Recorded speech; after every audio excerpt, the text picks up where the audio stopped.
Donc nous voilà rendus au dernier cours. Donc après avoir exploré les concepts qui nous permettaient de nous représenter en tant qu'individus et au sein du groupe social auquel on s'insère, les communautés, les sociétés, d'avoir réfléchi aux valeurs qui nous permettent de vivre ensemble, liberté, identité, solidarité, et aussi les institutions que collectivement on construit pour vivre en société, le marché, la culture, l'État. On avait vu les deux derniers cours centrés sur la dynamique des problèmes sociaux et comment faire pour s'adapter dans ces situations problématiques-là.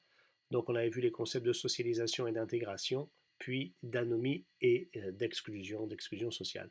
Je voulais pour le dernier cours avoir une approche un petit peu plus positive de ces dynamiques d'adaptation, donc comment faire face au changement social et surtout comment s'engager pour contribuer à améliorer la société dans laquelle on vit, donc s'engager pour vivre dans une meilleure société, ce sera l'objectif du cours d'aujourd'hui.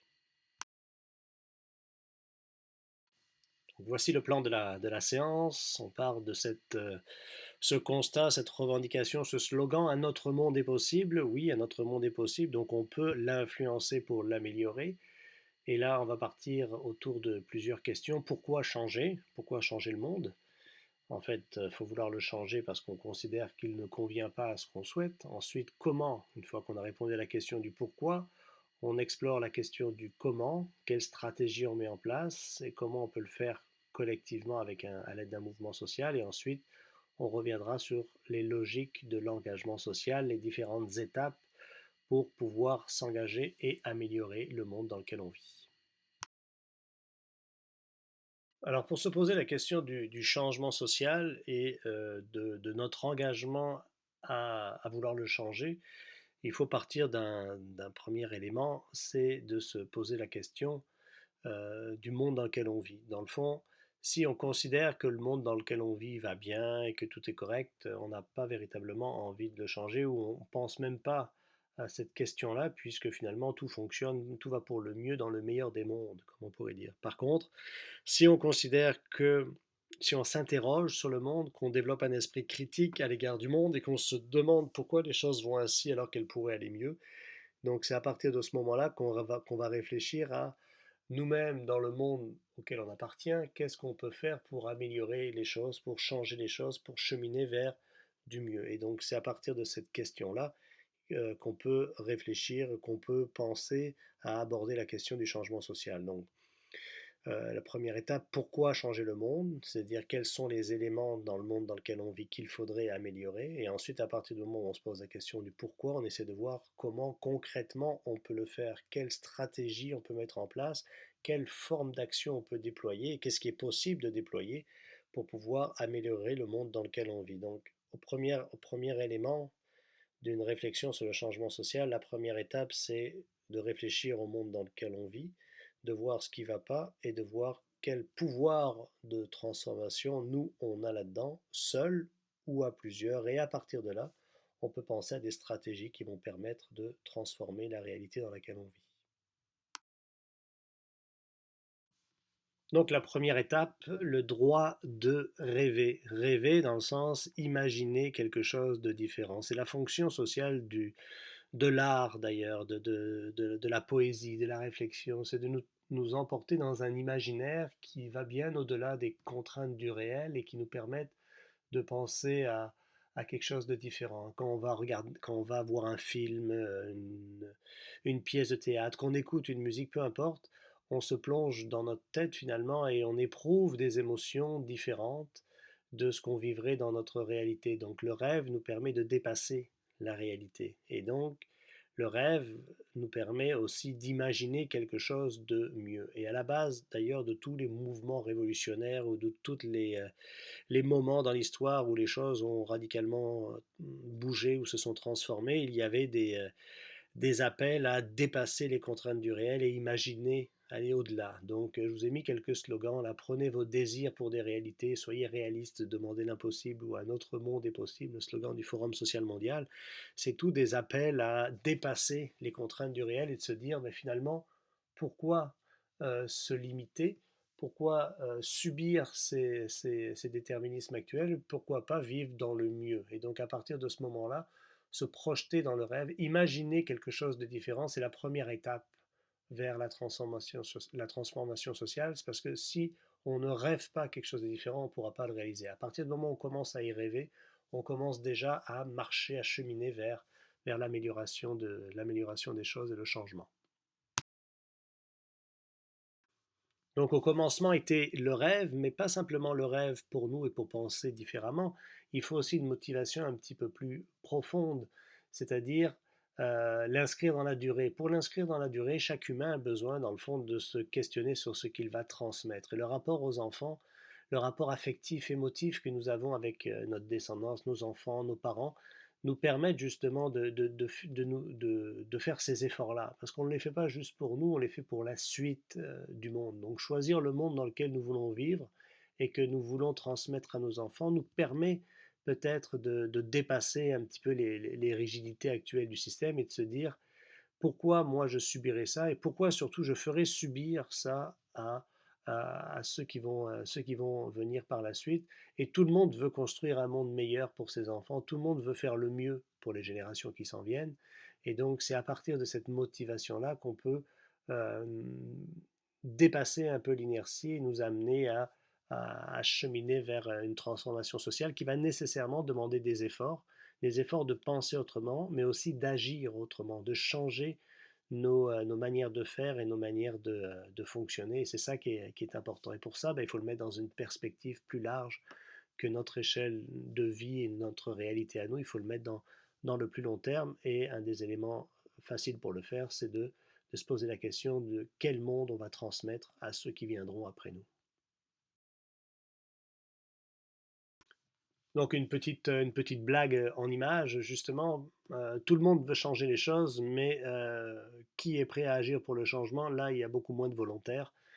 C'est un peu ce que ça illustre. Tout le monde va chialer sur le monde actuel, en tout cas, surtout dans des moments plus difficiles comme on le vit actuellement, ou on le vit depuis quand même plusieurs années.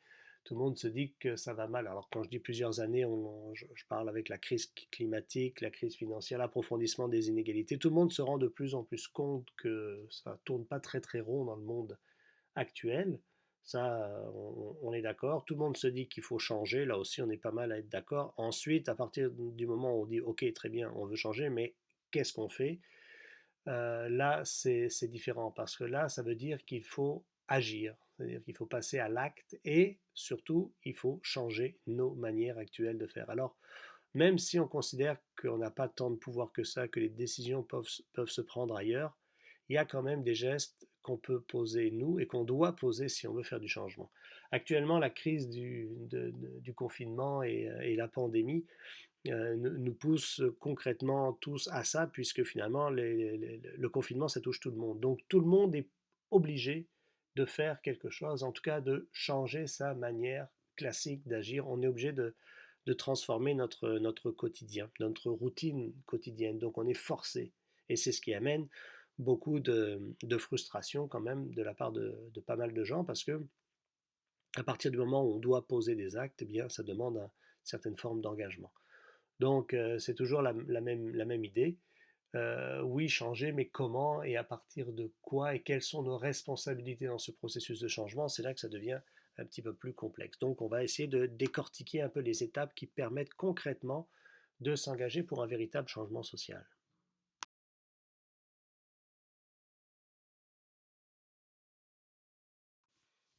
Donc, quand on veut s'engager, quand on veut passer à l'acte, donc passer de la parole aux actes, concrètement, il faut qu'on définisse une stratégie d'action. Sinon, on reste dans le domaine des mots et on s'agite, mais on n'agit pas tant que ça. Donc, qu'est-ce qu'une stratégie d'action? Eh bien, on peut le distinguer, c'est une action, donc on est dans le domaine de l'agir, une action visant l'amélioration ou la conservation d'une société, parce qu'on peut aussi, d'une situation, on peut aussi agir pour que les choses ne changent pas, hein. Il y a beaucoup de gens qui s'agitent pour conserver le système en place. On peut s'agiter ou agir pour transformer le système en place, on peut aussi agir pour le conserver. Donc, au départ, il y a quand même une action qui peut être mise en œuvre par un individu. Chacun est porteur de l'action. Dans nos actes quotidiens, on contribue à cette action. Mais cette action porté par et mise en œuvre par un individu doit correspondre à un plan d'action un peu plus large, c'est-à-dire qu'il doit y avoir des objectifs précis. On agit pour quelque chose. On a un plan, on va vers quelque chose. Notre action, c'est un processus de transformation orienté vers un objectif qui doit être assez précis et assez clair. Et cette action, pour qu'elle puisse avoir une implication sociale, pour qu'elle ne soit pas juste un acte individuel et isolé, il faut qu'elle soit développée en collaboration avec d'autres. Donc il faut qu'elle soit mise en œuvre, cette stratégie, collectivement. Donc chacun agit en fonction d'un objectif, mais en collaboration avec d'autres. Et c'est là où il peut y avoir une action collective qui va être porteuse d'une certaine forme de transformation sociale. On va transformer la société parce qu'on est plusieurs à agir dans le même sens. C'est ça une stratégie d'action concertée ou une stratégie d'action collective.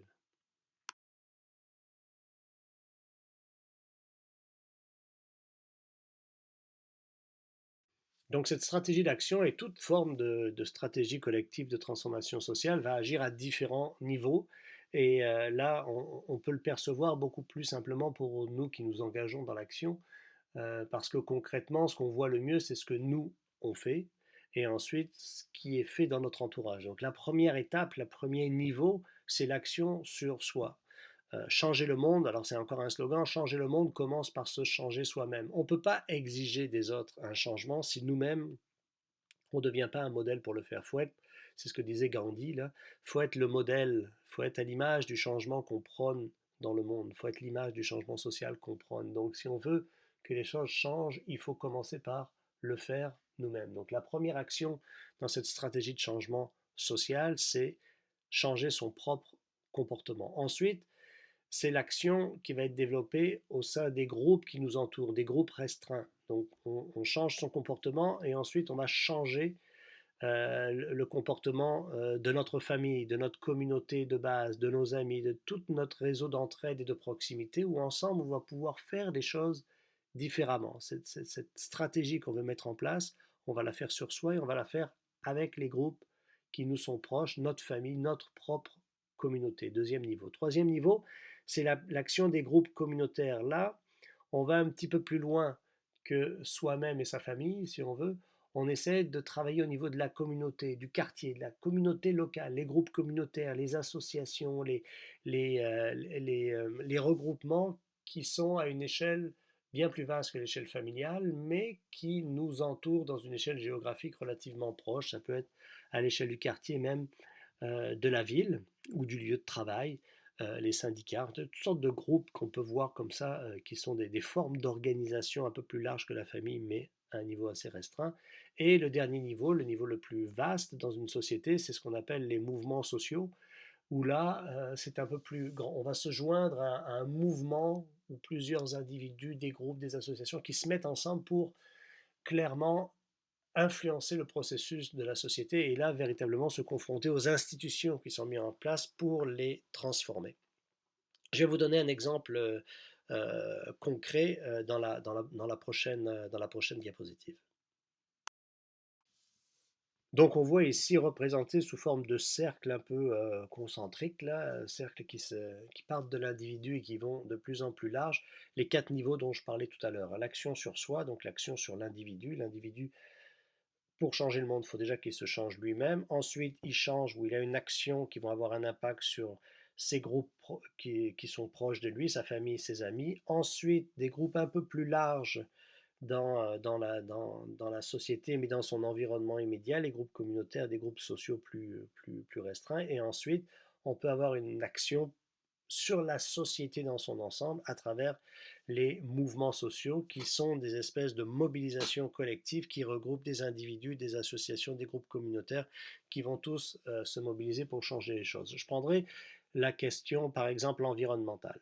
On a un problème dans notre société, c'est la question de l'environnement. On veut tous améliorer les choses et lutter contre les changements climatiques, par exemple. Donc moi, individu, au niveau individuel, qu'est-ce que je vais faire?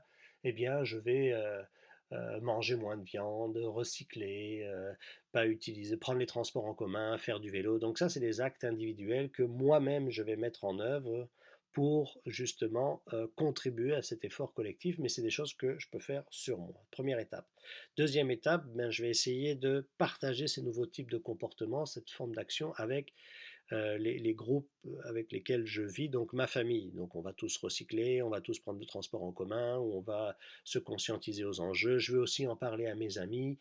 Et donc, je vais propager, si on veut, la stratégie d'action dans les groupes qui me sont proches. Ensuite, troisième étape, là, je vais y aller avec des groupes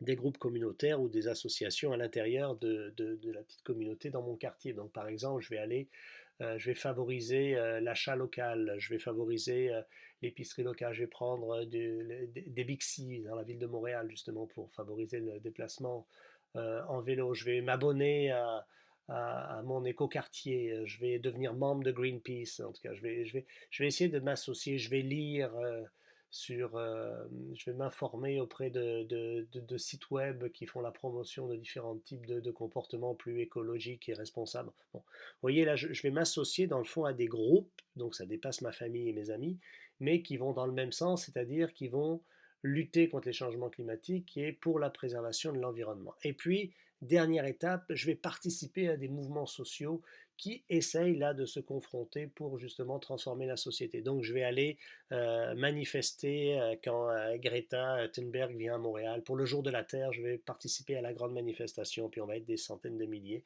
Je vais signer des pétitions pour que le gouvernement ne finance pas les pipelines. Je vais, euh, je vais me mobiliser quand il y a des grands moments comme ça collectifs où on veut appuyer des transformations majeures. Je vais voter aux élections quand il faut pour des partis qui sont écologiquement responsables. Bon, vous voyez, c'est un quatrième niveau. J'aurais pu prendre l'exemple du mouvement féministe, j'aurais pu prendre l'exemple de la défense des droits de certaines catégories, mais c'est toujours un peu la même logique. On change son comportement à soi, on change, on influence de nouvelles pratiques au sein des communautés dans lesquelles on est inséré, on s'associe à des groupes sociaux qui, dans notre entourage immédiat, font ce travail de transformation et quand c'est le moment, on participe à des grands mouvements sociaux qui vont se confronter aux institutions pour changer les règlements, changer les lois, changer les manières de faire pour que concrètement on aboutisse à construire une meilleure société. Donc on a compris un peu la stratégie à différents niveaux. Je vais revenir sur le concept de mouvement social pour le définir. C'est quoi un mouvement social? Bon, je vous donne un exemple un petit peu violent, mais le mouvement des Gilets jaunes en France a pu être considéré comme un mouvement social, comme le mouvement environnementaliste, comme le mouvement écologiste. En tout cas, on peut prendre différents exemples. Donc, qu'est-ce qu'un mouvement social? Trois éléments pour le définir. C'est une action collective. Un mouvement social est par nature collectif, c'est pas une action individuelle. Un individu qui agit, c'est pas un mouvement social. Donc, c'est une action collective qui naît dans un contexte de conflit social. Il y a une confrontation, on n'est pas d'accord sur un enjeu, donc là, il y a des opinions qui s'opposent, et donc il y a un certain nombre de gens qui vont se rassembler dans cette logique de conflit pour faire valoir leur point de vue et avoir un objectif, il faut transformer la situation dans laquelle on vit. Donc une action collective qui naît dans un contexte de conflit et qui vise le changement social. Donc il y a quelque chose qui ne fait pas notre affaire, il y a un problème, il y a des intérêts qui s'opposent, donc il y a un conflit. On veut changer, on veut aller au-delà de ce problème, on veut régler la question. Donc cette fois-ci, on va se mobiliser collectivement pour dire ça suffit, on n'en veut plus, il faut que ça change. Et là, on va se mobiliser pour que les choses changent. Donc c'est ça, cette idée de mouvement social, c'est quand la société est rendue à ce niveau-là. Le dernier grand mouvement social qu'on a eu au Québec, qui a amené une certaine transformation, ça a même fait tomber le gouvernement, c'est la grève étudiante de 2012. Les étudiants se sont mobilisés, on dit c'est pas normal. La société plus large s'est coalisée, a été d'accord avec ce mouvement-là, ce mouvement des casseroles. Les gens sont sortis dans la rue pendant plusieurs mois, se sont confrontés, on dit il faut que ça change. Et finalement, ça a amené une certaine forme de changement social. Donc c'est ça un mouvement social, c'est quand la société se mobilise pour transformer ses structures. Il n'y a cependant pas des mouvements sociaux et des mobilisations comme ça toutes les semaines à chaque coin de rue. Ça prend des conditions bien particulières pour que ces formes de mobilisation fonctionnent. Donc, quelles sont les conditions d'existence de ces mouvements sociaux? Première, élément, c'est la prise de conscience. Il faut prendre conscience d'une situation sociale d'injustice. Il y a quelque chose qui ne fonctionne pas. Il faut que les gens réalisent, et c'est un peu relié à cette idée d'imaginaire, de droit de rêver dont je parlais au début. Il faut réaliser, il faut prendre conscience qu'il y a quelque chose qui ne marche pas. Ensuite, deuxième étape, il faut vouloir, avoir la volonté de changer cette chose-là, parce qu'on peut s'insurger pour toutes sortes de choses, mais pas vouloir véritablement agir parce que, pour toutes sortes de raisons, on n'a pas le temps, on n'a pas le pouvoir, c'est trop gros, c'est trop difficile et on n'est pas outillé pour le faire. Là, cette fois-ci, on prend conscience qu'il y a un problème, on veut que les choses changent et on va s'investir en s'associant avec d'autres pour lutter, pour dire ok, ça passera pas, je vais faire ce qu'il faut pour me mobiliser, pour changer les choses. On le voit aujourd'hui par exemple avec tous les gens qui vont se mobiliser, hein, qui vont faire du bénévolat, qui vont aider, qui vont... Donc là on n'est pas tant dans une logique de confrontation, mais dans une logique d'urgence et de crise, d'urgence sanitaire ou de crise sociale, mais les gens sortent de leur quotidien pour se dire là c'est le moment que j'agisse, que je donne de mon temps pour contribuer à une cause qui me dépasse. Donc un mouvement social va naître un peu dans cette même logique-là. Il y a quelque chose qu'on veut changer, on a pris conscience que ça ne marchait pas, on veut contribuer à améliorer les choses et on va s'associer à d'autres, on va aller à des réunions, aller à des mobilisations pour concrètement que les choses changent et donc on lutte collectivement pour l'amélioration, pour la transformation sociale. Donc vous avez une belle image de ça avec ce slogan l'union fait la force, hein. Chacun petit, isolé dans la société. On est tous différents dans la société. Il y en a qui ont plus de pouvoir. Il y a les plus gros poissons dans le fond dans la société qui peuvent continuer à nous manger si on reste chacun isolé dans son coin. Par contre, si on s'organise pour se mettre ensemble tous les petits poissons et qu'on s'associe et qu'on veut véritablement transformer cette situation inégalitaire, eh bien là, on peut avoir un impact, on a une force collective et donc on peut devenir un plus gros poisson et manger les petits poissons, les poissons moyens qui avant nous mangeaient. Donc vous voyez un petit peu cette logique-là. Tout changement social, et c'est la base d'un mouvement social, tout changement passe par une prise de conscience individuelle, mais à une efficacité sociale que s'il y a une association, une solidarité collective pour faire advenir ce changement et lutter contre cette situation conçue comme intolérable.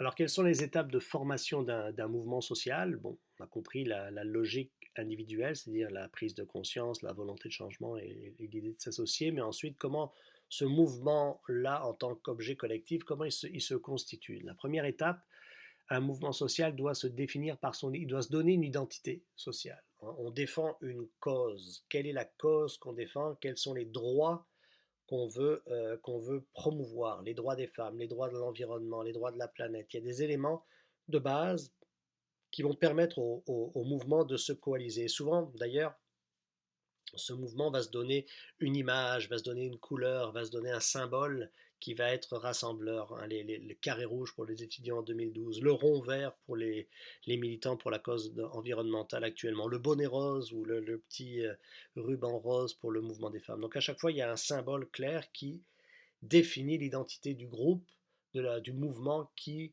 se bat pour défendre une cause et identifier clairement les droits qu'on veut promouvoir. La deuxième étape, c'est donc à partir du moment où on sait ce qu'on défend, c'est s'opposer aux valeurs du groupe dominant. On montre comment les droits qu'on défend sont bafoués par le groupe dominant qui, lui, a des visées qui sont complètement, ou des valeurs qui vont à l'encontre du principe qu'on défend. Donc, je suis un groupe féministe, je vais dénoncer le patriarcat des groupes dominants. Je suis un groupe écologiste, je vais dénoncer toute la logique d'exploitation et des ressources naturelles et de pollution portée par exemple par l'industrie pétrolière ou par l'industrie de, je sais pas, la viande ou peu importe.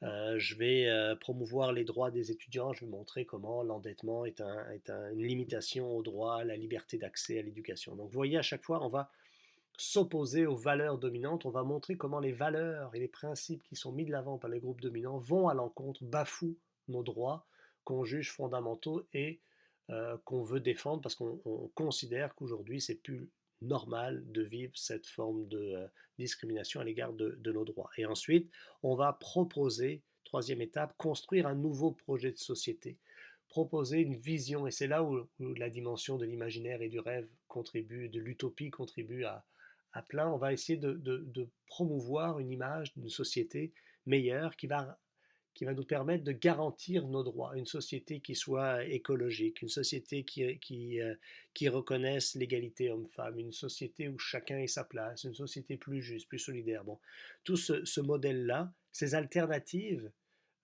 doivent être clairement énoncées parce que c'est l'objectif de la mobilisation. Il faut qu'on se mobilise, mais qu'il y ait un but concret, un but à atteindre. Donc il y aura une meilleure société qu'on va pouvoir construire et les efforts qu'on fait aujourd'hui et maintenant en luttant et en se mobilisant vont se matérialiser par un nouveau projet de société que notre lutte va permettre de faire advenir. Donc ces trois éléments-là, définir son identité sociale, identifier les valeurs contre lesquelles on se mobilise et qui limitent le respect de nos droits et construire un projet de société dans lequel nos droits vont être reconnus. Tous ces éléments-là sont essentiels pour permettre à un mouvement social de se former et d'avancer pour transformer une structure sociale.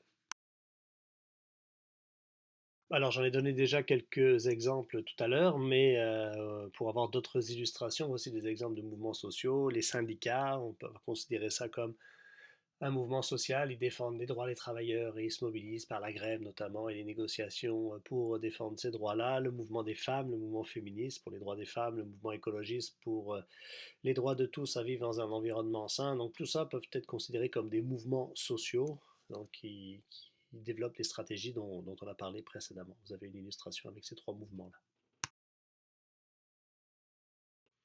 Pour conclure la présentation, j'aimerais revenir sur un élément important au niveau individuel dans le chemin de la conscientisation ou de l'engagement social à titre individuel. J'en ai déjà parlé tout à l'heure, mais je reviens plus directement. On parlait de la prise de conscience. À la base de tout engagement dans un mouvement, il y a une prise de conscience d'une situation qu'on juge inadaptée puis qu'on veut transformer. Donc, je reviens sur ces trois éléments-là, les trois, ce qu'on appelle les trois saints de la conscientisation. Pourquoi les trois saints? Parce que ça commence par saint, saint, saint à chaque fois. S'indigner, s'informer, s'impliquer. On considère que dans le cheminement personnel, individuel, qui passe d'une situation où on contemple, on est spectateur d'une situation d'injustice et on n'agit pas, à une situation où on devient acteur d'une transformation sociale, il y a trois étapes importantes. La première, c'est de s'indigner d'une situation, s'indigner en constatant une réalité que jusque-là on n'avait pas véritablement, qu'on connaissait pas véritablement, qu'on ignorait jusque-là, et puis d'un coup on la constate et à ce moment-là, ça nous indigne dans le sens où on trouve ça injuste et même à la rigueur révoltant.